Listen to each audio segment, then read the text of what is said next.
မဝိုင်းရလိုကစားသမားမျိုးကအခုခေတ်မှာရှားသွားပြီလက်စတာအသင်းကနေမန်ချက်စတာယူနိုက်တက်ကိုရောက်လာတော့မဝိုင်းဟာမန်ယူပရိသတ်တွေရဲ့မျှော်လင့်ချက်ဖြစ်လာခဲ့ပါတယ်လက်စတာအသင်းမှာပြသခဲ့တဲ့ခြေစွမ်းတွေကြောင့်ပဲမကွိုင်းရကိုအသင်းရဲ့နောက်တန်းကြောက်ဆောင်ဖြစ်လာမယ်လို့အားလုံးကလည်းသတ်မှတ်ခဲ့ကြတာပေါ့ထင်သားသလိုပါပဲမကွိုင်းရမန်ယူအသင်းမှာခြေစွမ်းပြနိုင်ခဲ့တယ်သူရဲ့ဆန်းဆောင်ရည်တွေကြောင့်ပဲမကွိုင်းရဟာအသင်းကောင်းဆောင်ဖြစ်လာတဲ့အထိကိုမန်ယူအသင်းမှာတောက်ပနိုင်ခဲ့တာပါဒါပေမဲ့နီးပြအမျိုးမျိုးပြောင်းနေတဲ့ကြားမှာမကွိုင်းရလည်းအမှားယွင်းနေဖြစ်လာတယ်ဒီကိုယ်တိုင်လည်းပွဲထဲမှာဆုံးဖြတ်ချက်မပြသားတာတွေအမှားယွင်းတွေကြောင့်ဝေဖန်ခံခဲ့ရတယ်လို့အသင်းကောင်းဆောင်ဖြစ်နေတာကြောင့်လည်းပရိသတ်တွေရဲ့ပြစ်တင်မှုတွေကိုခံခဲ့ရပါတယ်မကွိုင်းရကြောင့်လည်းအသင်းကရှုံးသွားတာတွေရှိပြီပေမဲ့နောက်ပိုင်းကျတော့သူအမှားမလုပ်လဲသူအကြောင်းပဲအသင်းကရှုံးရတယ်လို့ပြောဆိုလာကြတယ်မန်ယူဖန်တွေကအသင်းအပေါ်ရှုံးနိုင်အားပေးကြတယ်ဆိုပေမဲ့အသင်းရှုံးပြီဆိုရင်လည်းအပြစ်တင်စရာလူတယောက်ကိုတော့တေချာပေါက်ကြမ်းဖန်ပြီးတော့ရှာတတ်ကြပါသေးတယ်ဒီလိုချိန်မှာ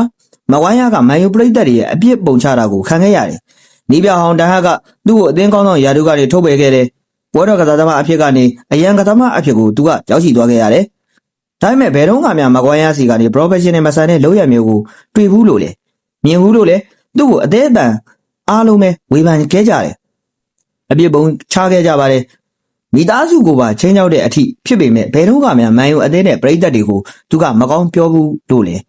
အရန်ကိုမှထိုင်နေဆိုလဲသူကလိုက်ထိုင်နိုင်လိုက်တာပဲအသင်းကောင်းဆောင်ယာရုကပြုတ်လဲဘာသာမှမထွက်ခဲ့ဘူး